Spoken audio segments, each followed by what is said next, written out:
المعجزات العلمية في القرآن كلها كذب، والمسلمين بيضحكوا على بعض بيها، ولحد دلوقتي ملهاش أي إثبات علمي. ده الكلام اللي كل الملحدين وأعداء الإسلام بيقولوه على أي آية قرآنية الناس تقول إن فيها إعجاز علمي، وأي إعجاز علمي يتم تأكيده يقولوا إنها كانت صدفة. بس إيه حقيقة الموضوع ده؟ أنا طارق محمد، ودي قناتي اللي بقدم فيها معلومات علمية وبنحكي فيها قصص غريبة بشكل مبسط. فلو أنت من المشتركين فأكيد عملت لايك دلوقتي، ولو دي أول مرة تشوفني فاخبط اللايك والاشتراك وخلينا نشوف الحكاية. القرآن هو كلام الله عز وجل، أنزله على سيدنا محمد من أكتر من 1440 سنة، وبيتكون من 114 سورة و6236 آية، وآيات كتير منهم لحد النهاردة بيتم اكتشاف أسرار ومعجزات ليها، وده لأن القرآن كتاب بيصلح لكل زمان ومكان. لكن الموضوع فيه حساسية شوية، وده لأن بالنسبة للمسلمين فالقرآن هو كتاب مقدس، ولازم يؤمنوا بكل آية فيه إيمان كلي حتى لو مش فاهمينها. وبالنسبة لغير المسلمين فمستحيل يصدقوا إن شخص أمي من أكتر من 1400 سنة في وسط الصحراء يقول معلومات علمية يتم اكتشافها وتأكيدها حاليا بأعقد الأجهزة الحديثة. في الفيديو ده هنذكر أكتر الآيات اللي حصل عليها جدل، وهنبدأ بالآيات البسيطة ونوصل للإعجازات الصعبة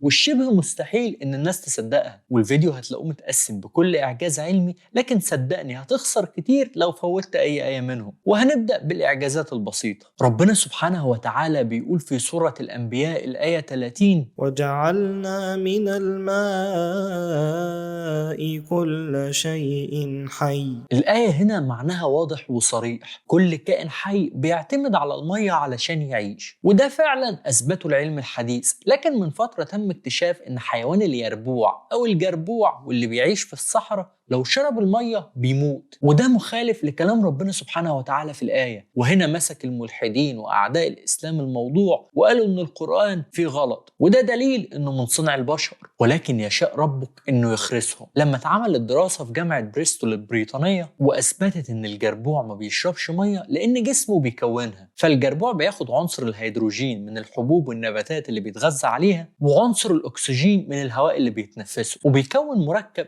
H2O اللي هو المية واللي بيحتاجها في كل العمليات الحيوية داخل الجسم. والإعجاز الثاني في سورة الحجر الآية 22، ربنا سبحانه وتعالى بيقول: وأرسلنا الرياح لواقح فأنزلنا من السماء ماء.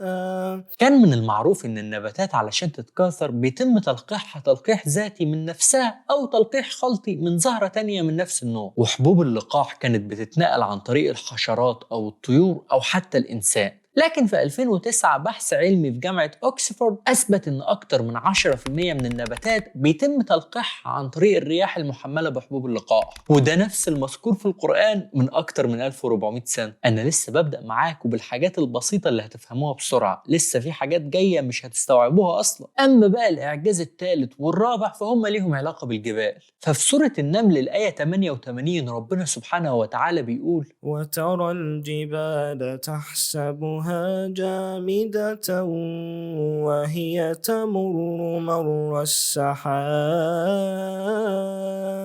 والآية معناها إن رغم إننا بنشوف الجبال ثابتة إلا إنها بتتحرك. وفي سنة 1851 تم إثبات إن الأرض بتتحرك وبتدور حوالين نفسها من قبل العالم الفرنسي ليون فوكو، وده معناه إن الجبال بتتحرك فعلا زي ما ذكر في القرآن قبلها ب 1200 سنة. وفي سورة النبأ ربنا سبحانه وتعالى بيقول: ألم نجعل الأرض مهادا والجبال أوتادا. وفي دراسة لمجلة European Journal of Scientific Studies بتثبت إن الجبال بتعمل كأوزان أو أوتاد وبتوزن وبتثبت سطح الأرض وبتمنع حدوث الزلازل والبراكين، وده برضو نفس المذكور في القرآن قبلها بسنين. ندخل بقى على الحاجات الأصعب شوية. ربنا سبحانه وتعالى بيقول في سورة الحديد الآية 25: وأنزلنا الحديد فيه بأس شديد ومنافع للناس وعنصر الحديد فعلا ليه منافع كتير لينا وبنستخدمه في حاجات كتير في حياتنا، لكن الإعجاز في كلمة أنزلنا. هو ربنا أنزله منين؟ حسب وكالة الفضاء الأمريكية ناسا، فالحديد علشان يتكون محتاج لدرجات حرارة عالية جدا مش موجودة غير في النجوم العملاقة خارج مجموعتنا الشمسية، والطريقة الوحيدة علشان يوصل للأرض هو إنه ينزل مع النيازك والمذنبات اللي اصطدمت بالأرض على مر العصور. لسه ما تنبهرش دلوقتي، في حاجات هتقل جاية. يعني مثلا في سورة الأنعام الآية 125 ربنا بيقول: فمن يرد الله أن يهديه يشرح صدره للإسلام ومن يرد أن يضله يجعل صدره ضيقا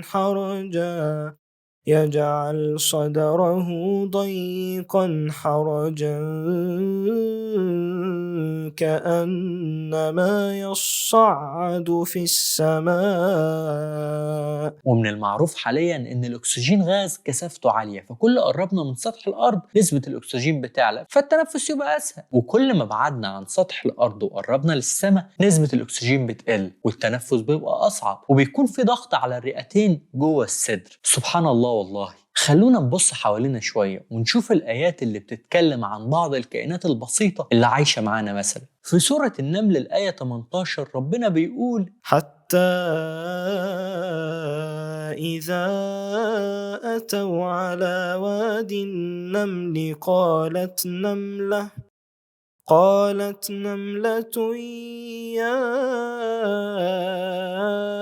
أيها النمل ادخلوا مساكنكم لا يحطمنكم سليمان وجنوده وهم لا يشعرون.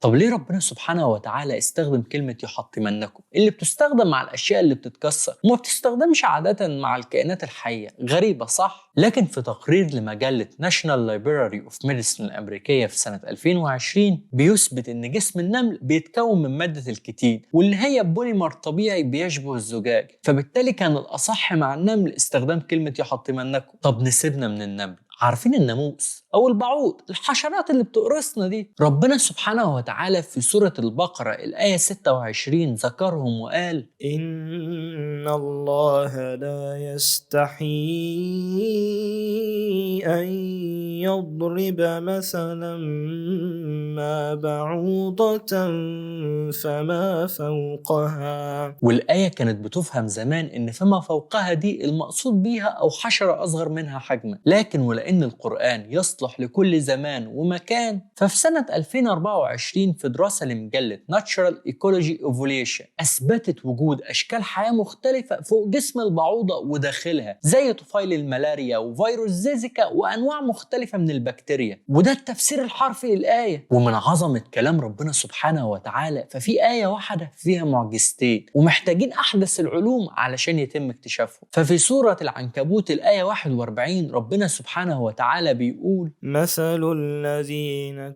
اتخذوا من دون الله أولياء كمثل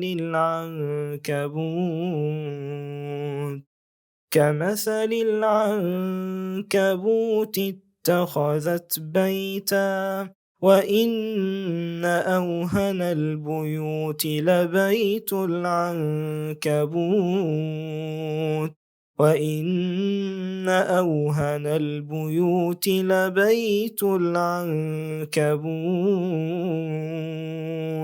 لو كانوا يعلمون. ربنا سبحانه وتعالى بيقول اتخذت مش اتخذ، وده لأن أنثى العنكبوت هي اللي بتبني العش وهي المسيطرة على العلاقة الزوجية، وده حسب مجلة Natural Library of Medicine في بحث 12 سنة 2023، وعنوان البحث كان الافتراس الجنسي لدى العناكب. والإعجاز الثاني في أوهن البيوت، لأنه فعلا تم اكتشاف إن أعشاش العناكب أسهل الأعشاش للانهيار من أي رياح أو حاجة بسيطة، واجتماعيا كمان البيت اللي بتسيطر فيه الأنثى زي بيت العنكبوت بيكون أسهل للانهيار. وهنا بقى نقدر ندخل على المعجزات التقيلة، زي مثلا الإنسان اتخلق إزاي. في سورة الزمر الآية 6 ربنا بيقول: يخلقكم في بطون أمهاتكم خلقا من بعد خلق في ظلمات 3. وعلم الأجنة، العلم اللي بيدرس سلوك الجنين وطبيعته في رحم أمه، أثبت إن الجنين في فترة الحمل بيكون محاط ب3 طبقات. الأولى هي جدار البطن، والتانية جدار الرحم، والتالتة هي الأغشية الجنينية. وده برضو نفس المذكور في القرآن. وغير كده مثلا في الإسلام معروف إننا خلقنا من طين أو تراب، ودي حاجة مسلم بيها. وعالم الفلك الملحد كارل ساجان بنفسه أثبت إن نفس العناصر اللي بتكون أجسامنا هي اللي موجودة في التراب النجمي، ورغم ده فهو مش مؤمن بوجود إله أصلا. لا، وكمان ربنا سبحانه وتعالى ذكر في القرآن كل مراحل تكون الإنسان من وقت ما كان تراب ولحد ما تكون في رحم أمه. فمثلا في سورة غافر الآية 67 ربنا سبحانه وتعالى بيقول: هو الذي خلقكم من تراب ثم من نطفة ثم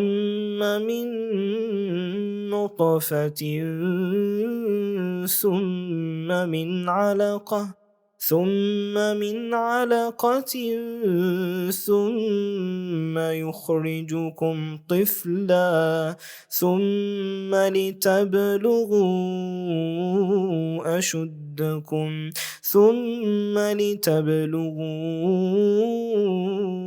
أشدكم ثم لتكونوا شيوخا.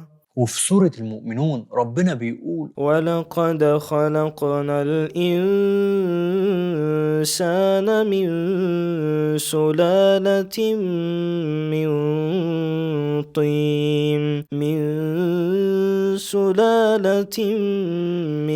طين ثم جعلناه نطفة في قرار مكين ثم خلقنا النطفة علقة فخلقنا العلقة مضغة فخلقنا المضغة عظاما فكسونا العظام لحما ثم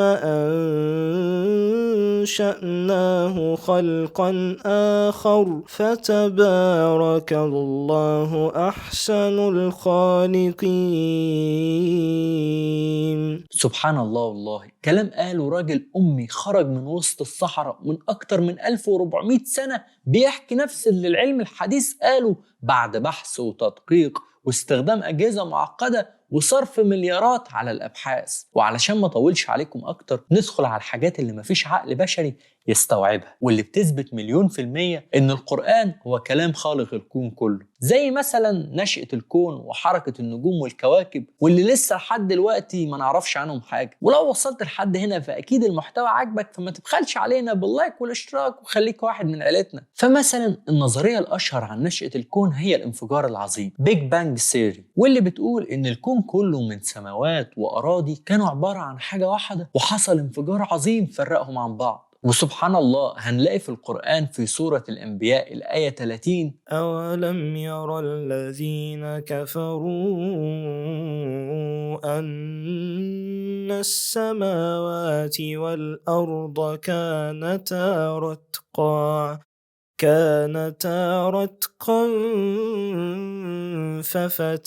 ففتقناهما وجعلنا من الماء كل شيء حي. يعني السماوات والأرض كانوا حاجة واحدة وربنا فرقهم عن بعض. هتقولي طب دي نظرية، أنا عايز حاجة أكيدة. هقولك علميا تم إثبات توسع الكون وإنه بيتمدد باستمرار. وهنلاقي في القرآن في سورة الذاريات آية بتقول: والسماء بنيناها بأيد وإنا لموسعون.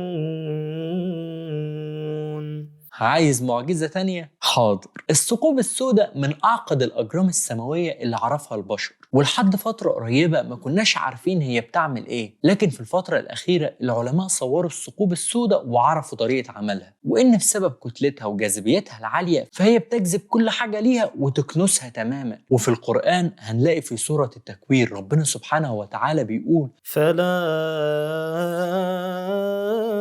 أقسم بالخنس الجوار الكنس.